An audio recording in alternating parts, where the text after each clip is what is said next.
c'est vrai que du coup maintenant, il y en a certains qui nous ont connus comme étant l'incubateur de la machinerie et qui nous connaissent encore comme des fois il y a encore des petits quiproquos. Mais c'est vrai que depuis maintenant 3 ans, on a accompagné 6 promos de porteurs de projets sur le territoire. Et donc ça fait maintenant 68 incubés, donc il y en a pas mal qui sont ici ce soir, donc c'est top. Mais en fait, ce qu'on veut vraiment mettre en avant, c'est que Catalyst, c'est aussi tous ces porteurs de projets et que cette belle dynamique aussi, c'est grâce à eux. Donc vous en avez vu quand même pas mal tout à l'heure sur le coin des projets. Et donc voilà, c'est ce qu'on voulait aussi souligner et féliciter aussi tous ces porteurs de projets qui se mobilisent et qui persévèrent dans leurs projets. Et c'est top. Et qui nous prennent aussi beaucoup de ressources.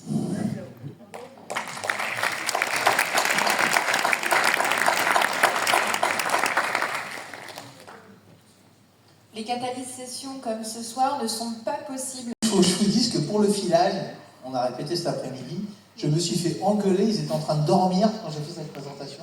Ils ont dit Yann, il faut que tu fasses plus vite. Voilà. Donc évidemment, je ne vais pas les écouter, je vais faire plus lentement. Et on vous invitera à huer, forcément, voilà, pour que ça s'arrête.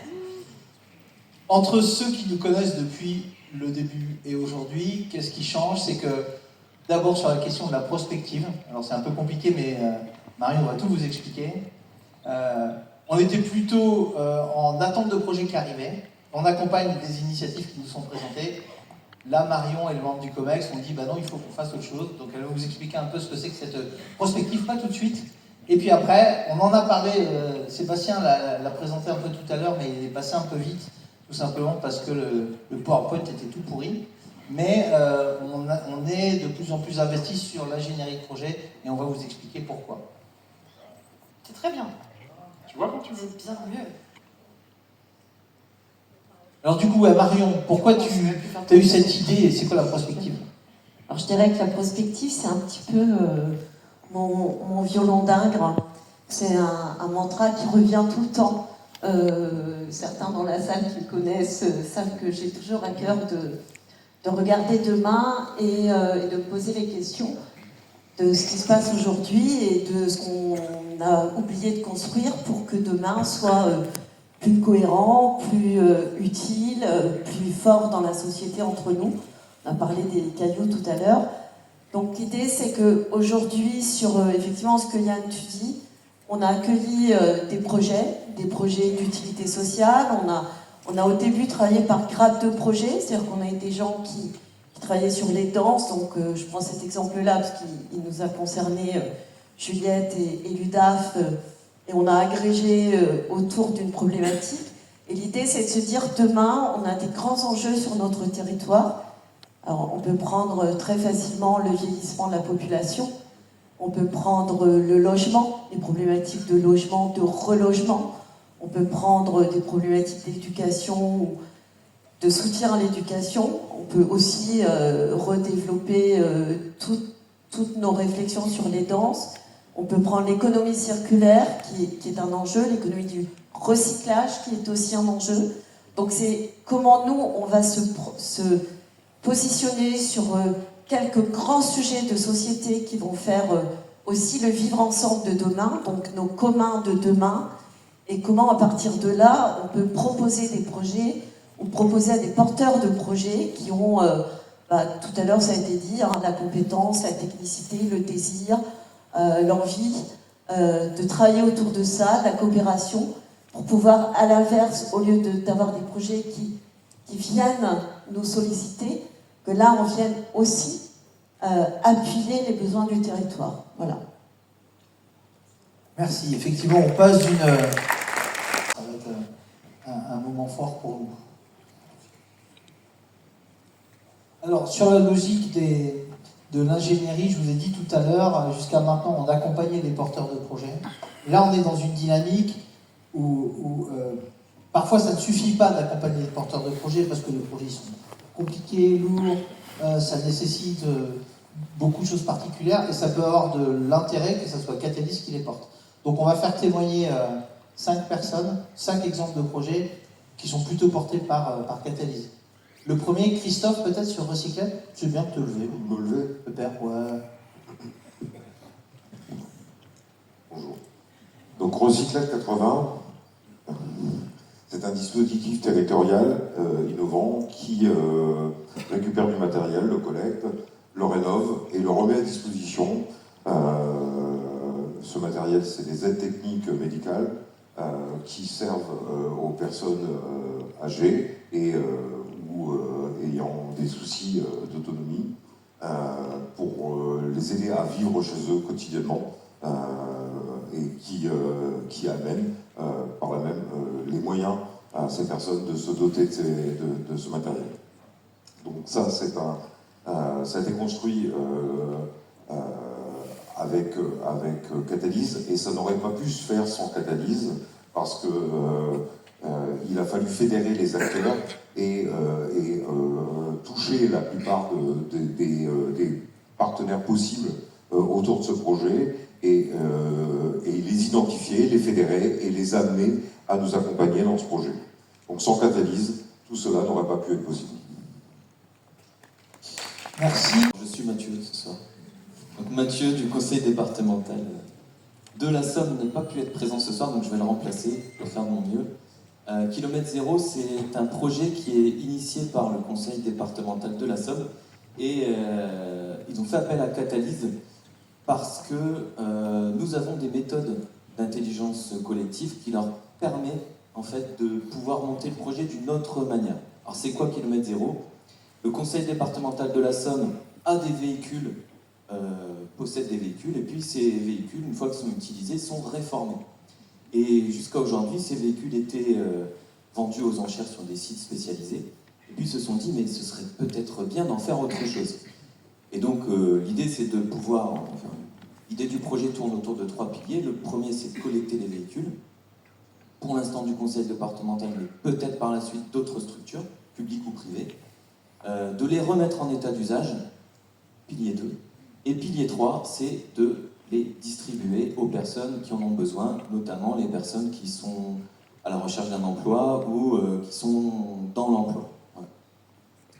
Donc voilà le projet Kilomètre Zéro qu'on mène avec le conseil départemental sur l'ensemble du territoire du département. Très bien, merci. Maison pour une bonne santé mentale, et pourquoi c'est intéressant que Catalyse y aille?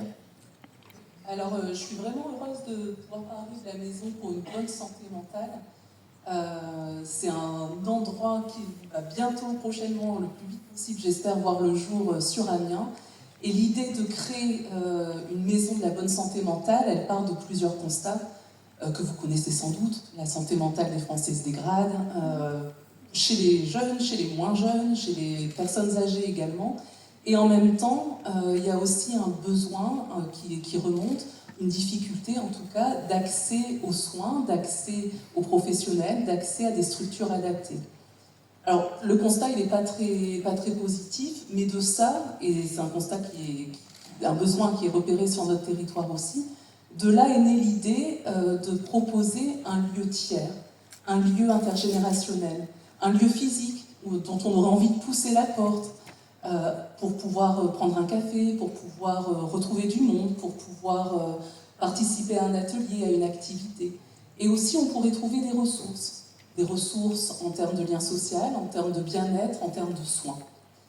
Et donc, c'est un projet qu'on est plusieurs à apporter, on est toute une équipe, d'ailleurs, beaucoup sont là aujourd'hui.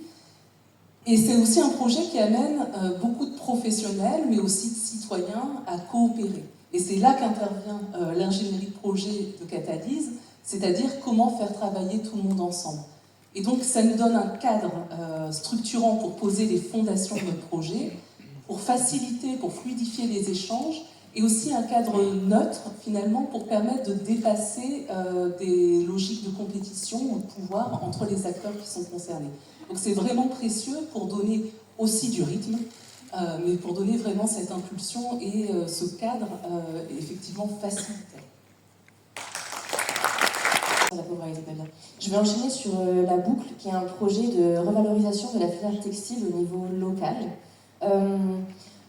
L'histoire, en fait, un peu autour du textile, déjà, il y a une histoire amiénoise qui est très forte, qui est très ancrée, et il y avait un PTCE textile ici à Amiens qui s'était monté et qui n'a pas réussi à perdurer et à lancer des projets.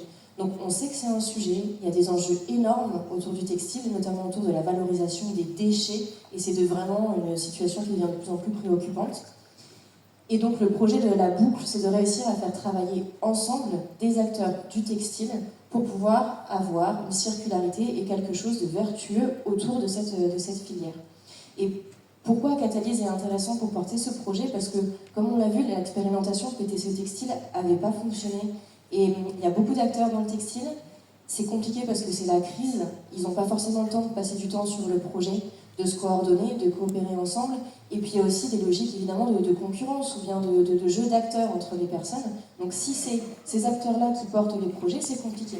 Alors que nous, quand on intervient, on vient vraiment comme un acteur externe, neutre, comme on n'a pas d'intérêt économique dans les projets qui vont déboucher de la boucle.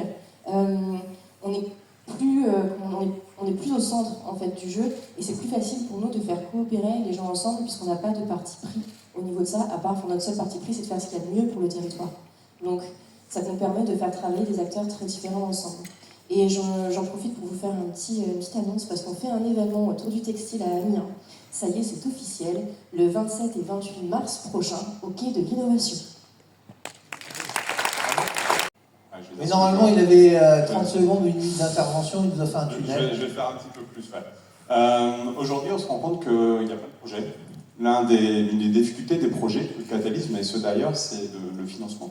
On a beau avoir une bonne idée, on a beau avoir plein d'énergie, à un moment, on vient buter sur le modèle économique et sur comment initier ce projet.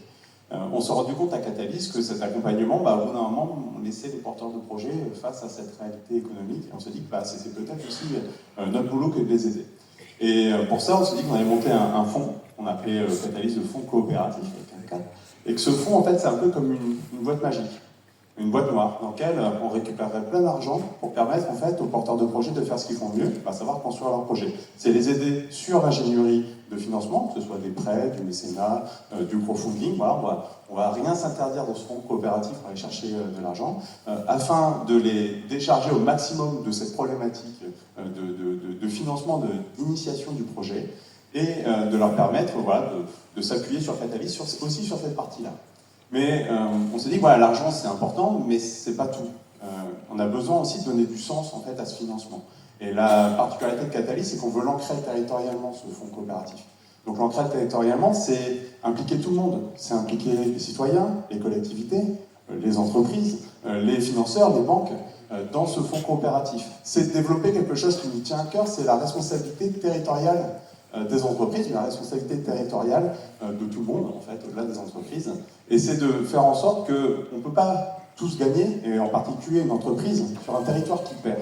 Et que demain, la RSE c'est bien, mais la RSE elle ne s'ancre pas forcément sur le territoire. Vous pouvez acheter des choses qui sont RSE et qui viennent de l'autre bout du monde. Nous, on veut faire un financement qui est territorial, local, et qui permette d'aider les projets de développement territorial que nous portons à Catalyse, et peut-être des projets qui seront dans la galaxie Catalyse à venir. Donc voilà, c'est le fonds coopératif, on a besoin de vous, on a besoin de vous, on a besoin de vous pour porter ça en 2026. On va lancer ça et on a besoin de votre soutien. Merci.